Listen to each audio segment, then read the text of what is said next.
Dans cette vidéo, je vous emmène dans les coulisses d'un shooting vidéo avec un cabinet de conseil en management. Restez jusqu'à la fin de la vidéo si vous avez envie de voir les différents plans bruts et la colorimétrie que j'ai pu appliquer ensuite en post-traitement. Ça s'est vraiment très bien passé, je suis absolument ravi des images. Ah, il y a une petite chose à laquelle j'aurais aimé penser avant de la prise de vue. On se retrouve à la fin de la vidéo pour en parler un petit peu plus. Un peu de contexte, FP Consultant souhaitait réaliser une vidéo témoignage et donc une vidéo qui mettrait en valeur son client. En l'occurrence, là, c'est l'entreprise Vota qui se trouve pas très loin à Pont-Sainte-Maxence. Et donc de mettre en valeur cette entreprise et par la même occasion de mettre en valeur leur accompagnement. Le brief, réaliser une succession d'interviews, donc du PDG, mais aussi d'autres collaborateurs dans leurs ateliers, et puis aussi de réaliser des images d'illustration. Les images d'illustration serviront à tout simplement à illustrer pendant les interviews et à montrer la vie de l'entreprise et les différentes personnes qui y travaillent. Un tout grand merci à Thomas Gusato et Franck Prévost pour avoir filmé le backstage que vous allez voir. Cette vidéo, elle est possible grâce à eux. Et un grand merci à l'équipe de Vota qui s'est mis à notre disposition pour réaliser ces interviews. Dans le but de m'installer tranquillement, j'ai demandé à arriver 1 heure en avance. Ça me permet de caler les deux angles, de voir ma composition sans avoir à manger sur le temps d'interview dont je vais disposer. Je fais mon cadrage, ma composition. Ce qui est plutôt sympa, c'est que la pièce est assez grande et que le choix est assez large.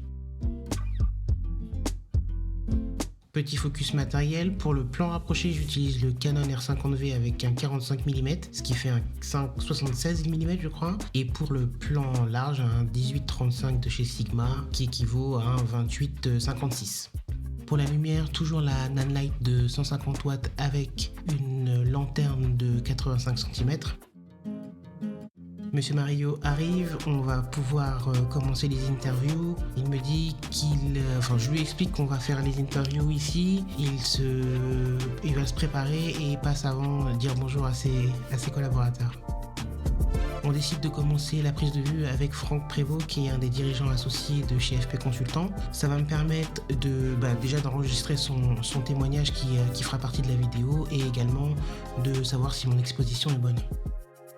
Bien sûr, on installe le micro-cravate. Après avoir vérifié le focus, je vais pouvoir monitorer le son. Je demande à Thomas de se mettre légèrement sur le côté, à côté de la caméra A pour que Franck puisse savoir où regarder pendant l'interview pendant que je finis les réglages.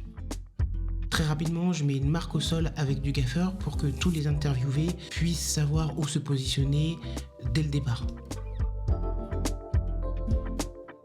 Pour monitorer l'audio, j'ai les Sony MDR7506 et ils sont vraiment à la hauteur de leur réputation. La première prise de vue s'est bien passée et on peut voir déjà avec Thomas les premières images. Philippe Mario revient et est prêt à commencer son interview. Je lui installe le micro qui va glisser dans sa poche arrière et puis cacher discrètement le fil à l'intérieur de sa veste. Pour être sûr de ne pas perdre le fil, je me suis imprimé le plan de route de la journée avec les différentes personnes interviewées, les différentes questions, mais aussi les plans que je devrais faire ensuite pour illustrer. Ce qui est bien, c'est c'est assez pratique, mais Monsieur Mario est assez rompu à l'exercice. Il a une certaine aisance à passer devant la caméra. Donc même si on s'entraîne avec la feuille pour commencer, ça a été relativement rapide. Tout ça dans une excellente ambiance avec Thomas et Franck toujours à la vidéo backstage et Anne-Cécile, directrice RH de l'entreprise qui se prépare elle aussi à témoigner dans la vidéo. La prise de vue avec Philippe Mario a été relativement rapide. Comme on n'a pas trop eu le temps de le faire, on se présente mutuellement un petit peu plus et il continue sa journée et on continue nos interviews avec les différents collaborateurs. La première des collaborateurs à passer, c'est Anne-Cécile qui est la DRH, comme je vous le disais. Elle se sentait pas spécialement prête pour cet exercice et au final, elle s'en est tirée vraiment très bien. On a poursuivi la prise de vue avec Xavier et ensuite avec Lucas, deux autres collaborateurs de chez Vota. Ce que je leur propose à chaque fois, c'est de revoir ensemble, avant de refaire le focus, avant de monitorer, c'est de refaire ensemble leur réponse, de savoir comment ils vont la dérouler et surtout de la faire avec leurs mots à eux, pour que ça ait du sens et de leur rappeler qu'ils n'ont pas besoin de répéter exactement la même chose à chaque prise, du moment qu'ils le disent avec leurs mots et qu'ils se sentent à l'aise. Un petit moment avant de commencer, je prends 5-6 minutes pour expliquer tout ça, pour que la pression ne soit pas trop forte, et leur expliquer que c'est normal de recommencer et que c'est un peu le seul moyen d'avoir des prises qui sont vraiment bonnes. On termine cette session d'interview avec celle de Thomas Gusato, qui est l'un des dirigeants associés de FP Consultant. Je installe donc tranquillement l'audio et on va pouvoir faire ce dernier passage. Il est très dynamique, comme vous pouvez le voir, et c'est spontané, complètement investi par sa mission, comme tous les membres du cabinet FP Consultant, et je dois avouer que c'est une collaboration assez agréable. Voilà pour ces images des coulisses de ce shooting vidéo. Une bonne ambiance, je suis absolument ravi, comme je le disais tout à l'heure, du rendu.